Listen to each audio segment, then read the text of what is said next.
The bass from the speakers pulsed through the soles of my worn-out flats as I pushed past the crowd, balancing a tray of empty champagne glasses.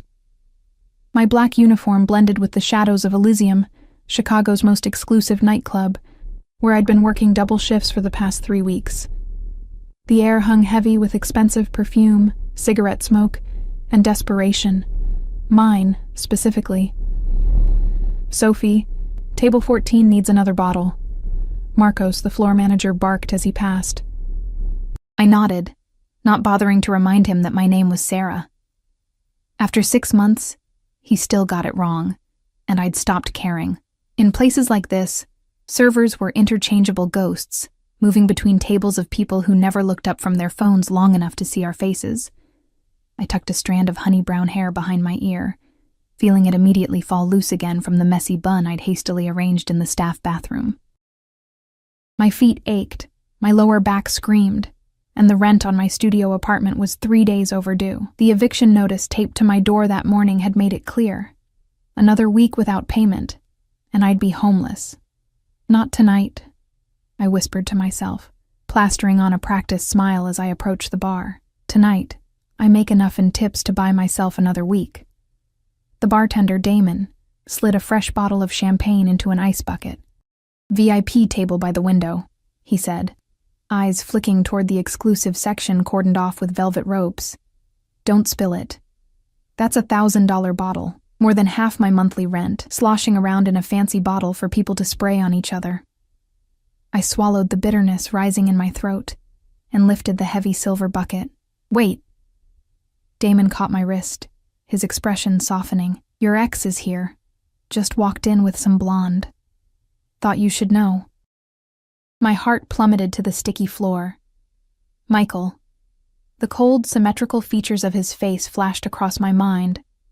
The same face that had promised me the world before emptying our joint bank account and disappearing with my college fund. 6 months of radio silence. And now he was here. Probably spending my money. "Where?"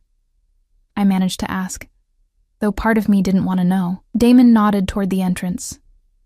"Just getting seated in the main area." I turned, and time seemed to slow as my eyes found him. Michael looked exactly the same. Perfectly coiffed dark hair, pressed shirt, the Rolex I'd helped him pick out for his birthday. His arm was wrapped around a woman so thin and polished she looked airbrushed. They laughed together, their teeth flashing white under the club lights, and I felt my chest constrict. 6 months of overtime shifts, instant ramen, and crying myself to sleep, while he hadn't missed a single cocktail or shopping spree. The injustice of it burned in my throat. "Thanks," I mumbled to Damon, gripping the ice bucket so tightly my knuckles blanched.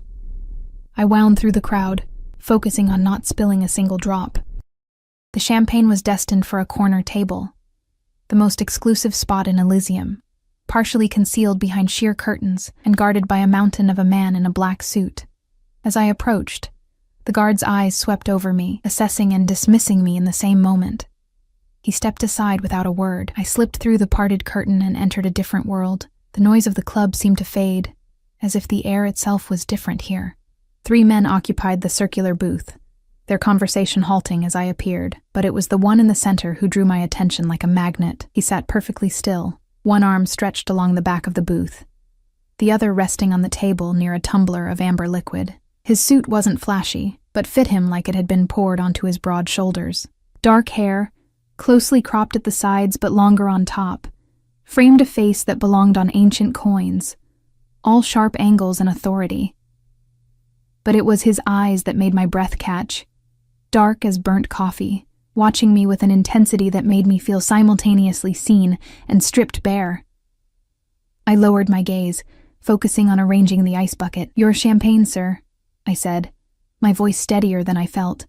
From the corner of my eye, I could see his companions, one lean with calculating eyes that seemed to be constantly moving, the other older with silver at his temples and a scar bisecting his right eyebrow. They weren't the typical Elysium crowd of trust fund kids and social media celebrities.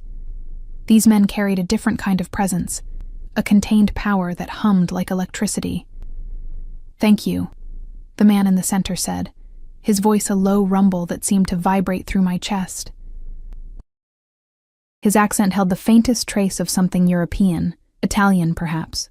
He made no move to take the bottle, and I realized he expected me to serve them. With hands that I prayed weren't visibly shaking, I removed the foil and wire cage, then eased the cork out with a controlled hiss rather than a celebratory pop. I poured an inch into a flute and offered it to him for approval. He didn't even glance at it. "Your hand is trembling," he observed instead, his eyes still fixed on my face. Heat rushed to my cheeks. "I'm sorry, sir. Long shift." Something shifted in his expression. Not quite a smile, but a softening around the eyes. He took the glass from me, his fingers brushing mine in a touch that sent an inexplicable shiver up my arm. "What's your name?" "Sarah," I answered, surprised he'd asked. Customers rarely did. He tasted the champagne, then nodded. As I filled the glasses for his companions, I felt his gaze tracking my movements. "Sarah," he repeated, as if testing how it felt in his mouth. "You seem distressed. Is it just the long shift or something more?" The question caught me off guard. I looked up, meeting his eyes directly for the first time, and felt a strange pull, like standing at the edge of a high cliff, simultaneously terrified and tempted to step forward into the empty air. I started, then stopped as movement in my peripheral vision dragged my attention back to the main floor.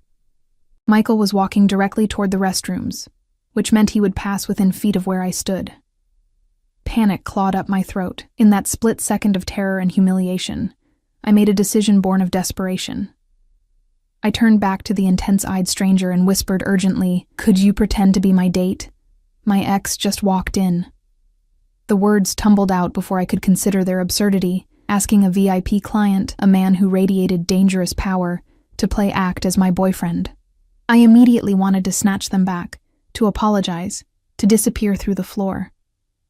The man's eyebrows rose fractionally, and his companions exchanged glances I couldn't interpret. For one excruciating moment, he said nothing, and I prepared myself for humiliation. Then, with deliberate movements, he slid to the edge of the booth and stood. He towered over me, at least 6'2" of contained strength. Without a word, he placed his hand at the small of my back and guided me to stand beside him, angled so we were both visible from the main floor. "Which one?" he asked, his breath warm against my ear. Still stunned by his acquiescence, I nodded subtly toward Michael, who had paused to speak to someone. Blue shirt, dark hair, Rolex. Something hard flashed in the man's eyes. There and gone so quickly I thought I might have imagined it. His hand slid from my back to my waist, drawing me closer to his side.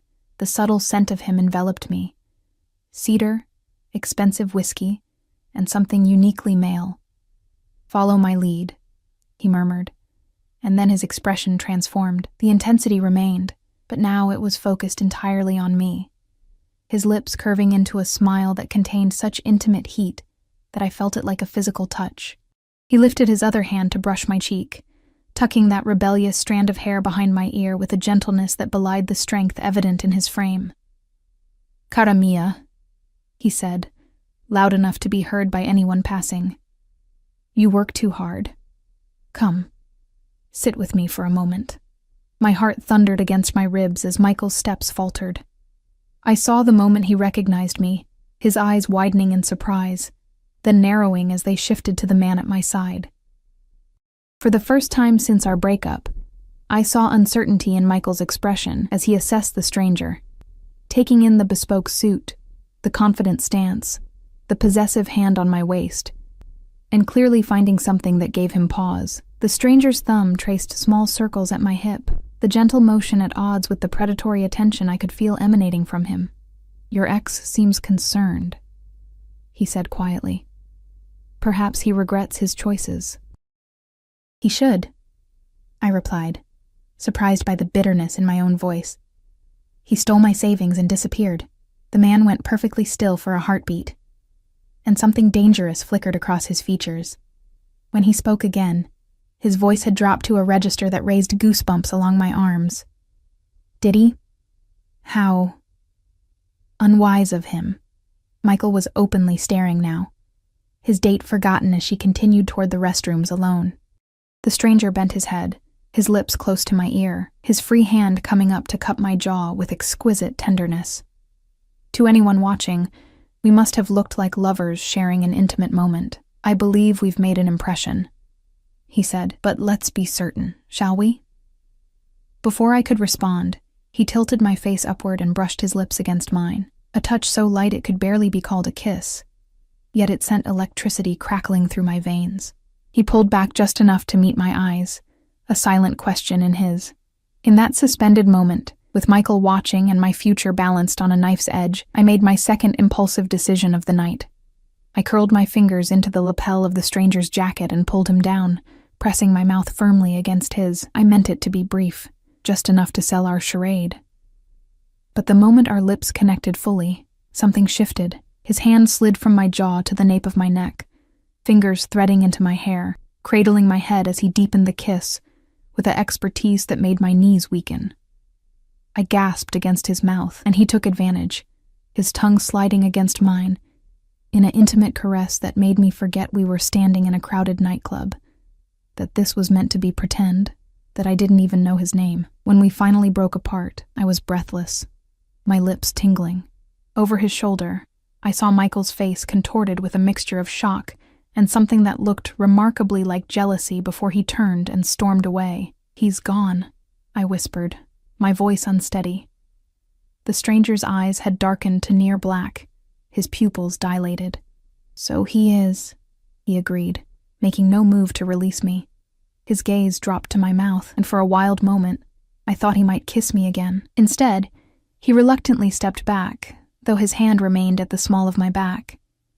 "Thank you," I said, reality crashing back. "I'm so sorry to have involved you in my personal drama. I don't know what I was thinking." "No apology necessary," he replied, his accent more pronounced now.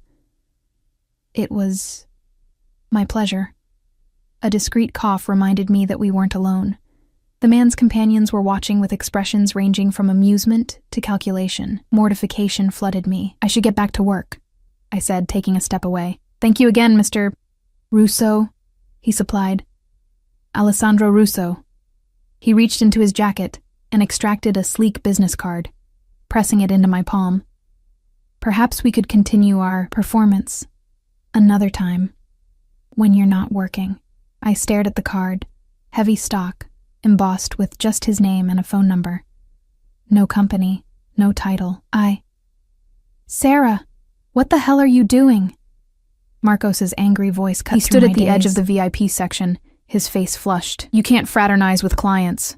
Back to work now, or don't bother coming in tomorrow." I flinched, shoving the card into my pocket. "I'm sorry, I have to go." Alessandro's expression hardened as he looked at Marcos, but he made no comment. Instead, he lifted my hand and pressed a kiss to my knuckles, a courtly gesture that felt both old-fashioned and thrillingly intimate. "Until we meet again, Sarah," he said, his eyes promising something I couldn't quite define. I hurried back to the bar, my mind reeling and my body humming with unfamiliar electricity. What had just happened? I'd asked a stranger to pretend to be my date, and ended up kissing him like my life depended on it. I'd probably get fired, and yet, all I could think about was the weight of his business card in my pocket and the lingering taste of him on my lips. I had no idea that I had just entangled myself with one of the most dangerous men in Chicago, a man who always took what he wanted, and who now, it seemed, wanted me. The rest of my shift passed in a blur. My body moved on autopilot, serving drinks, clearing tables, dodging wandering hands, while my mind remained stuck in that moment behind the curtain. The weight of Alessandro Russo's business card seemed to burn through the fabric of my pocket, and I found myself touching it periodically, as if to confirm that the encounter had actually happened. Michael had left shortly after our confrontation, his date trailing behind him with a puzzled expression. He'd stared at me from across the room before exiting, his face twisted with an emotion I couldn't quite place. Anger, certainly, but something else too. Something that looked uncomfortably like possession, as if he'd spotted someone handling an item he'd discarded but still considered his. Earth to Sarah. Damon's voice broke through my thoughts as I approached the bar for what felt like the 100th time that night. "You've been a million miles away. What happened in the VIP section?" I shook my head, unwilling to share the details. "Nothing. Just serve some champagne. Damon's eyebrow arched skeptically. Right. And that's why Marcos is fuming and threatening to fire you. He leaned closer, lowering his voice. And why the scariest man in Chicago couldn't take his eyes off you all night. My heart stuttered. What do you mean, scariest man? Damon glanced around before answering, his usual bravado dimmed. Alessandro Russo. You really don't know who he is? At my blank look, he let out a low whistle. Jesus, Sarah. The guy owns half of Chicago, the half that doesn't appear on tourist maps. Real estate, nightclubs, shipping. But word is, that's just the legitimate front. Cold dread pooled in my stomach. Front for what? What do you think? Family business? Old school Italian? Damon drew his finger across his throat in a slashing motion. They say he's cleaned up the operation since taking over from his father. But still, not a man you want to owe anything to. I swallowed hard, remembering the intensity in Alessandro's dark eyes, the controlled power in his movements. I don't owe him anything. Damon looked unconvinced. Well, whatever happened, his guy left this for you. He slid a sealed envelope across the bar. And Sarah, be careful. Men like Russo don't do anything without a reason. The envelope was heavy cream-colored stock, my name written on the front in bold, elegant script. I tucked it away unopened, next to the business card. Whatever it contained, I didn't want to read it under the flashing lights of Elysium with Damon watching my reaction. By the time my shift ended at 3 a.m., exhaustion had settled into my bones like concrete. I changed out of my uniform in the cramped staff bathroom, wiping away smudged mascara and futilely attempting to smooth my wrinkled street clothes. The face that stared back at me from the spotted mirror looked hollow-eyed and fragile, hardly the kind of woman who would attract the attention of a man like Alessandro Russo. The thought brought both relief and an unexpected pang of disappointment. I slipped out the back exit, into the alley that smelled of garbage and stale beer. The night air was cool against my flushed skin, carrying the first hints of autumn. Chicago in September always felt like a transition, summer's heat lingering during the day, while nights whispered of the coming winter. I pulled my thin jacket tighter around myself and began the walk to the L station, mentally calculating if I had enough money for a rideshare. The math was depressing. A sleek black Escalade idled at the end of the alley, its engine a quiet purr in the pre-dawn silence. I slowed my steps, wariness prickling along my spine. Working late nights, every woman developed a sixth sense about potential danger. I considered turning back, finding another exit, when the rear door opened. Ms. Winters. The voice was unfamiliar, not Alessandro's rich timbre, but clipped and professional. A man stepped partly out of the vehicle, his face in shadow. Not the mountain of a bodyguard from the club, but someone leaner, with calculating eyes I recognized from the VIP booth. Mr. Russo sent me to offer you a ride home. I took an instinctive step back. That's not necessary. It's nearly 4 a.m, and you live in Bridgeport. The L won't get you within 6 blocks of your building. He stated these facts without inflection, as if reciting from a dossier, which, I realized with a chill, he probably was. How do you know where I live? Mr. Russo likes to know who he's dealing with. He held the door wider. The offer is just a ride, nothing more. I hesitated, torn between rational fear and bone-deep exhaustion. The thought of waiting for the train, then walking those dark blocks alone, suddenly seemed more daunting than accepting this strange offer. What's your name? I asked. Vince. I've worked for Mr. Russo for 12 years. Something about his direct response reassured me. I approached the vehicle cautiously, still ready to run if necessary. Just a ride home? Vince nodded once. Just a ride. I climbed into the Escalade's plush interior, sinking into butter-soft leather. The warmth and comfort after hours on my feet was almost painful in its relief. Vince closed the door and returned to the front passenger seat. The driver, a broad-shouldered silhouette, didn't turn around. Your address? Vince asked. I gave it, then watched through the tinted windows as we pulled away from Elysium. The silence inside the vehicle was thick, but not uncomfortable. I found myself fighting to keep my eyes open. the gentle motion and warmth conspiring against my vigilance. My hand drifted to my pocket where I could feel the edges of the envelope. With a deep breath, I pulled it out and broke the seal. Inside was a check. I stared at the amount, certain I was misreading the zeros in my exhaustion. But no, it was made out to me for $5,000, signed with a flourishing "A. Russo" at the bottom. There was a note as well, on the same heavy stalk as the envelope, written in the same bold hand. "For the inconvenience. I apologize for putting your employment at risk. Consider this compensation for any consequences. The offer of dinner still stands." I reread the note 3 times, my thoughts spinning. $5,000. It would cover my overdue rent with enough left over to pay bills for months. It was salvation wrapped in expensive paper. It was also, potentially, a trap. I looked up to find Vince watching me in the rearview mirror. "I can't accept this," I said, my voice tight. "Mr. Russo anticipated you might say that." Vince's tone remained neutral. "He asked me to tell you that there are no strings attached, no expectations."